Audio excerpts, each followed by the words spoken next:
Good morning student. Last class में हमने coulomb का नियम पढ़ लिया था अच्छे से। कूलाम का नियम का सदिश रूप भी देख लिया था और उसका जो फॉर्मूला था वो भी हमने सीख लिया था।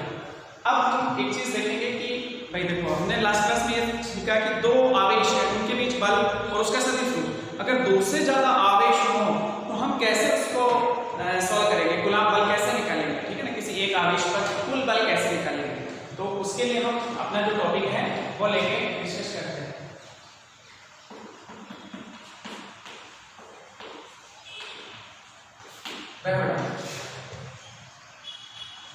अगला टॉपिक जो है वो बहुल आवेशों के कारण बल।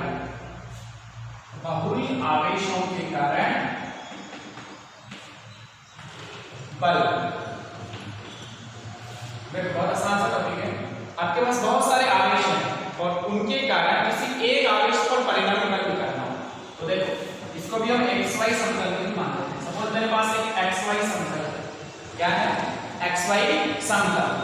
मेरे पास एक q1 आवेश r1 स्थिति पर है। q1 की स्थिति क्या है? r1। उसके बाद मैंने दूसरा आवेश लिया q2, जिसकी स्थिति मैंने क्या मान ली? r2 सदिश।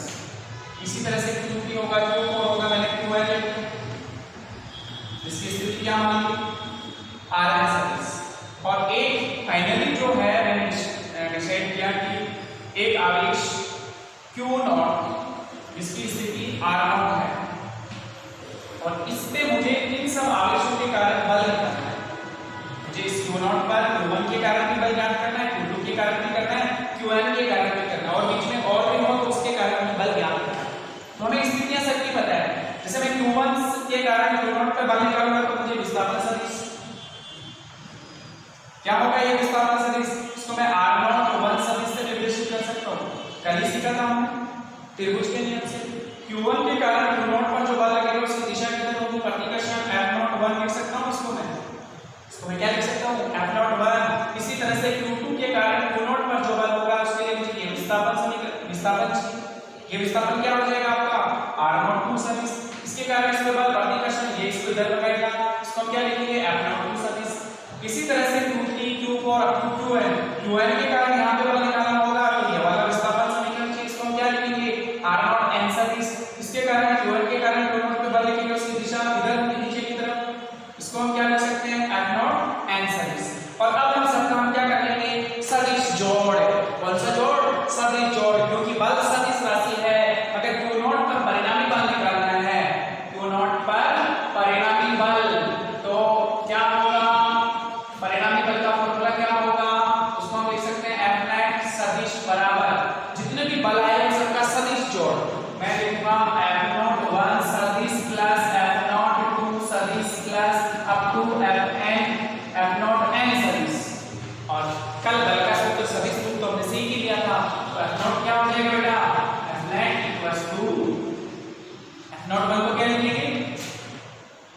q0 पर q1 के कारण बल। आवेश हमें पता है q1 q0 बीच की जो दूरी है वो ये वाली है, तो हम क्या लिखेंगे? k q1 q0 upon r0 1 सदिश के परिमाण का होल क्यूब। r0 1 सदिश दो आवेशों के मध्य बल का सदिश रूप कुछ ऐसा सीखा था हमने लास्ट क्लास में, जो हम यहाँ लिख दिए। इसी तरह से q2 आवेश के कारण q0 आवेश के बल निकालना हो तो क्या होगा? सूत्र k q2 q0 upon r02 सदिश के परिमाण का होल क्यूब r02 सदिश। इसी तरह से qn आवेश के कारण q0 पर बल निकालना हो तो उसका सूत्र क्या हो जाएगा? बीच में और भी आवेश हो सकते हैं, तो हम इसको लिखेंगे plus k qn q0 upon r0 n सदिश के परिमाण का होल क्यूब r0 n सदिश। ठीक है बेटा, समझ में आया? अब देखो इसमें से जो कॉमन है उसको कॉमन ले लो और फिर आप इसको आगे हल कर सकते हो। ठीक है, बाकी ये भी फॉर्मूला सही है। अब आगे हल करेंगे, जो कॉमन है उसको हमने कॉमन ले लिया, तो आपको देखो सब जगह k कॉमन दिख रहा है। k की जगह हम चाहे तो 1/4 पाई एप्सिलॉन नॉट कर सकते हैं। और एक आपको कॉमन लिखना है q0 इसमें भी है, इसमें भी है, इसमें भी, सब जगह से q0 कॉमन है। तो आपके पास यहाँ पे कितना बचा? यहाँ पे आपके पास वैल्यू बची q1 अपॉन r0 1 सदिश के परिमाण का होल क्यूब इनटू r0 1 सदिश प्लस यहाँ पे क्या बचा आपके पास? q2 अपॉन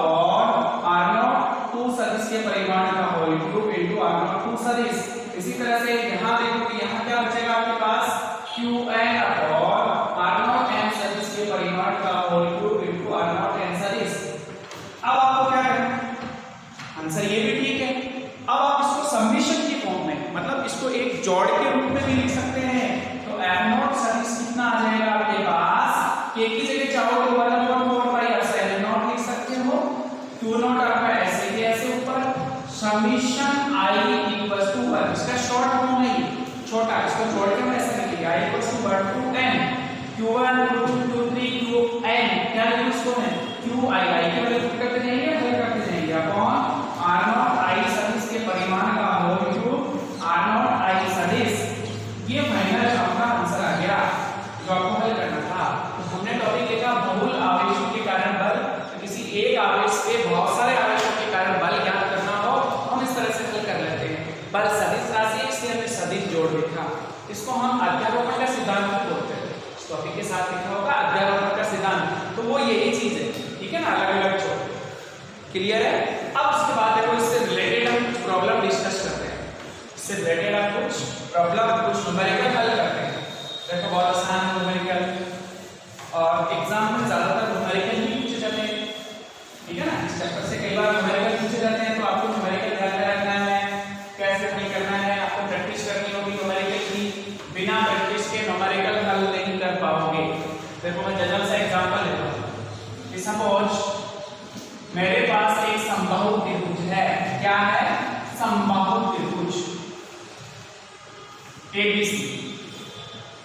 मेरे पास एक समबाहु त्रिभुज है ABC जिसकी भुजा है स्मॉल a।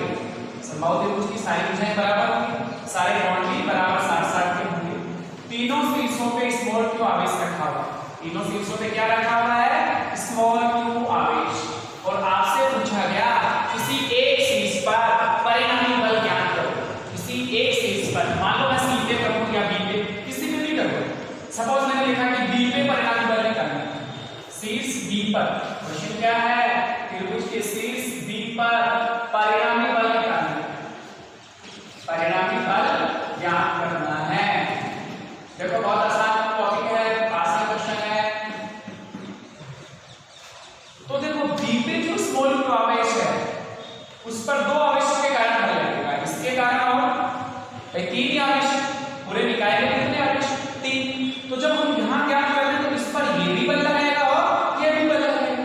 ये चीज हमने कल भी डिस्कस करी थी कि दो में आपस में बल लग रहा है, तो तीसरे इन दोनों के बीच जो बल था, इन दोनों के बीच जो बल प्यार की दुश्मनी होती है उस पे इस तीसरे के आने से कोई प्रभाव नहीं पड़ता, ठीक है। तो हमें ये चीज ध्यान रखनी है कि B पर C की वजह से जब हम बल ज्ञात करते हैं, B पर C की वजह से जब हम बल ज्ञात करेंगे तो देखिए दोनों पे ध्रुवता समान है, ये भी प्लस है ये भी प्लस है, प्लस प्लस में क्या होगा, प्रतिकर्षण। इसका मतलब B पर जो आवेश स्मॉल q है, C वाला स्मॉल q आवेश उसको क्या करेगा, दूर भगाएगा, क्या करेगा, दूर भगाएगा, दुश्मनी होगी समान ध्रुवता के कारण। जो बल होगा उसको हम कैसे निर्देशित करेंगे, FBC, B पर C के कारण बल। अगर आपसे पूछा जाए बताओ FBC का परिमाण कितना होगा, तो आप FBC का परिमाण लिख सकते हो।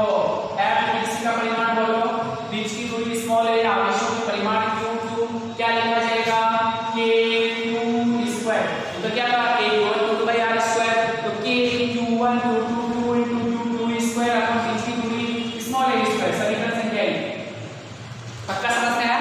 उसके बाद ध्यान से देखो, इसके कारण हमने बल लिया प्रतिकर्षण, ये भी तो लगाएगा, ये वाला आवेश तो इसमें बल लगाएगा, इधर लगाएगा,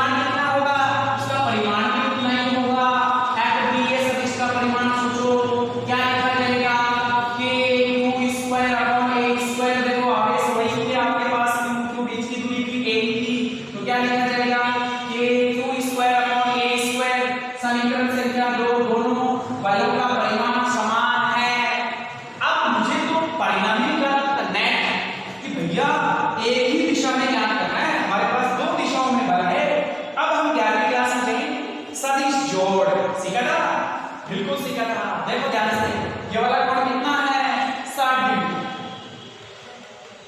ये वाला कोण कितना होगा 80 60 डिग्री।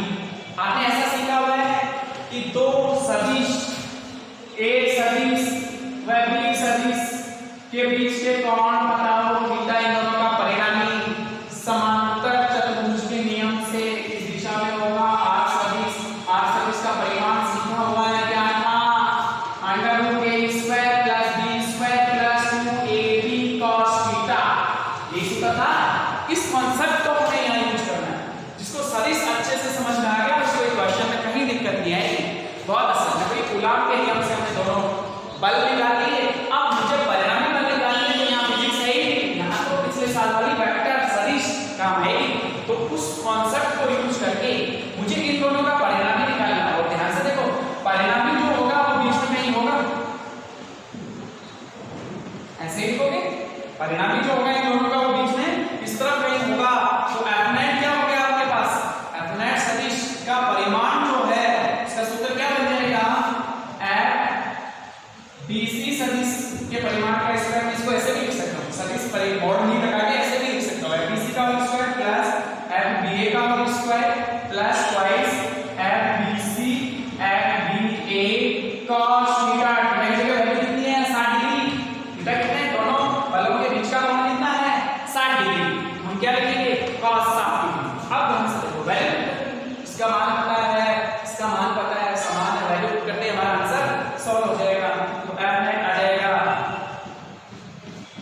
अंडर रूट ऑफ इसके परिमाण का होल स्क्वायर मतलब इसका whole square k square upon a square का whole square plus next mode वो भी वैल्यू नहीं है a square upon a square का होल स्क्वायर प्लस ट्वाइस इन दोनों का मल्टीप्लिकेशन, दोनों का परिमाण समान है तो मल्टीप्लिकेशन क्या हो जाएगा square k square upon a square का होल स्क्वायर। cos 60 की वैल्यू कितनी होती है 1/2, cos 60 sin 30 के इक्वल 2 से 2 कैंसिल।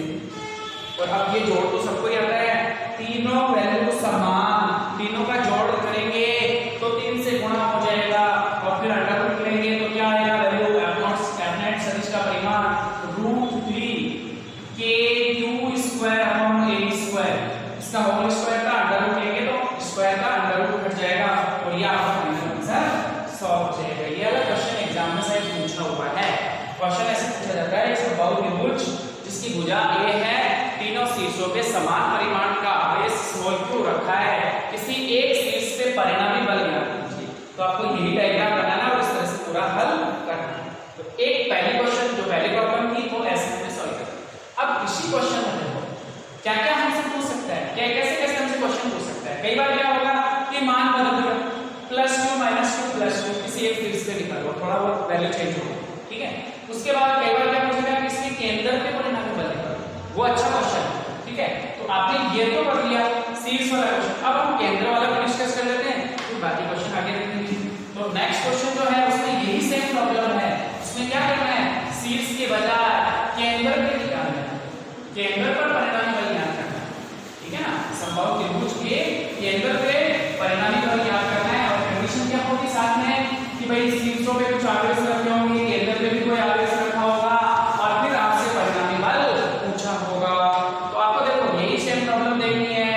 इस प्रॉब्लम में क्या है भाई, आपके पास एक समबाहु त्रिभुज है, कौन सा त्रिभुज है समबाहु त्रिभुज ABC।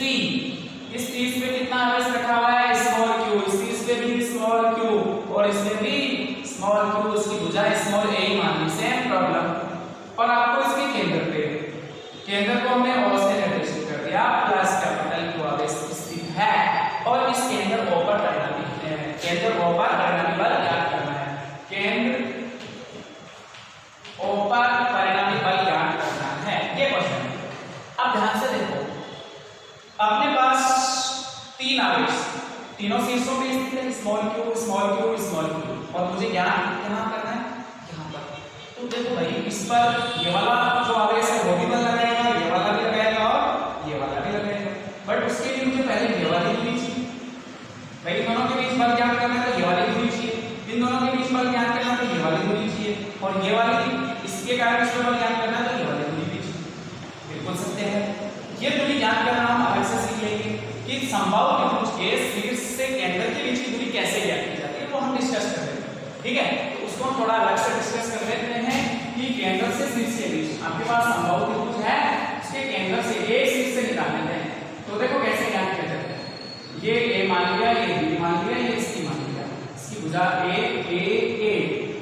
अब मुझे सपोज केंद्र ज्ञात करना है, केंद्र ज्ञात करने के लिए क्या करना होगा, तीनों शीर्षों से लंब डालना है। जैसे ए से मैं बी की भुजा पे लंब डालूंगा, बी से मैं ए की भुजा पे लंब डालूंगा और सी से मैं ए की भुजा पे लंब डालूंगा।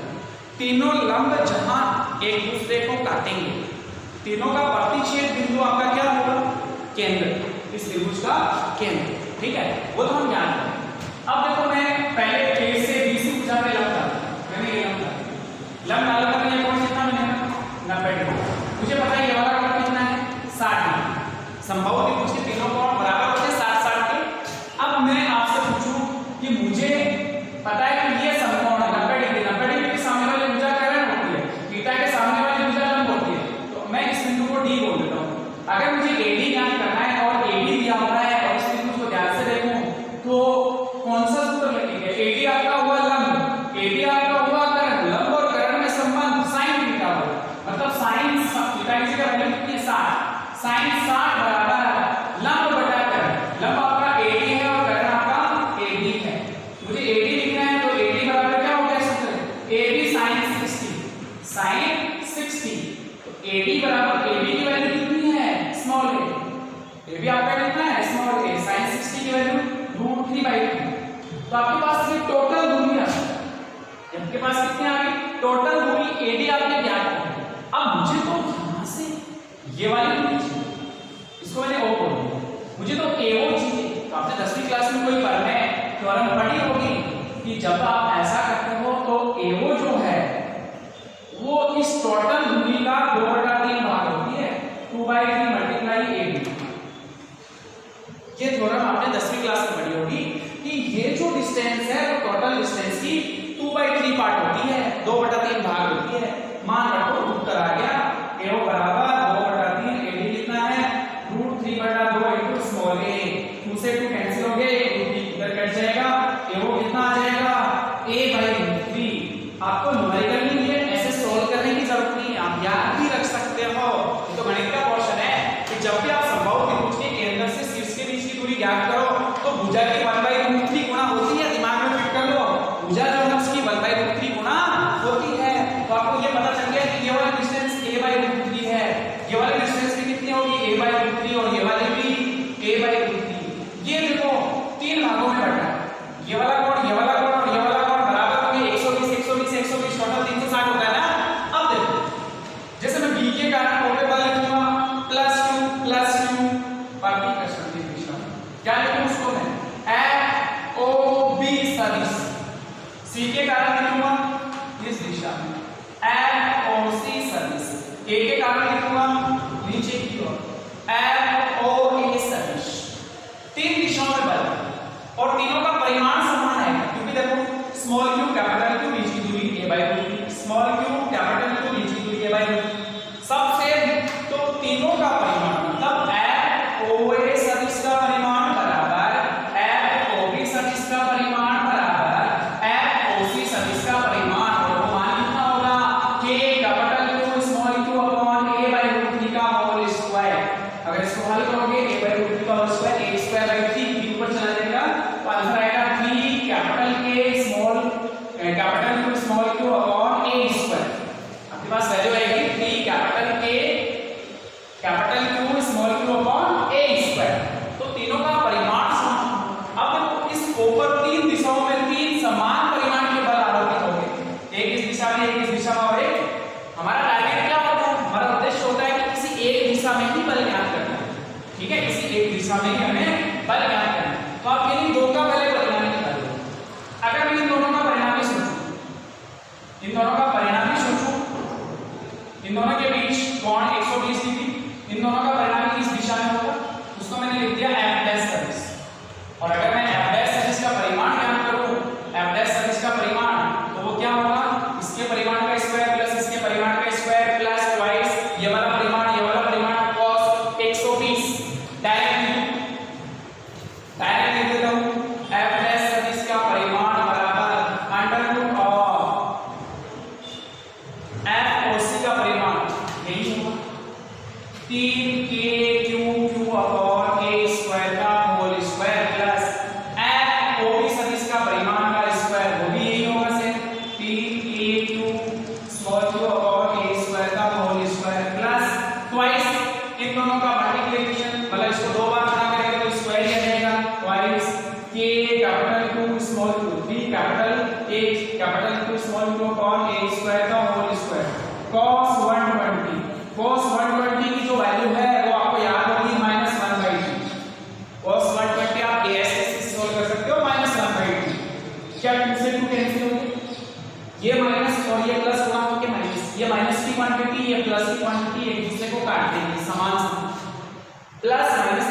इसको काट देगा, आपके पास केवल ये बचा। अगर मैं इसका वर्गमूल लूंगा तो f डैश सदिश का परिमाण कितना आएगा, √3k, अच्छा स्क्वायर आएगा तो √3 आएगा, 3 आएगा k capital Q small q upon a square, ऊपर q और एक बल नीचे की ओर और बचा हुआ है FOA सदिश, इसका मान भी इतना ही है। दो बल दो दिशाओं में समान परिमाण के विपरीत दिशाओं में परिणामी क्या होता है, शून्य। तो परिणामी बल कितना आएगा, हम ऐसा लिख सकते हैं क्योंकि F डैश सदिश व FOA सदिश का परिमाण समान व दिशा विपरीत है। दिशा क्या है, विपरीत, इसलिए F नेट क्या हो जाएगा, शून्य।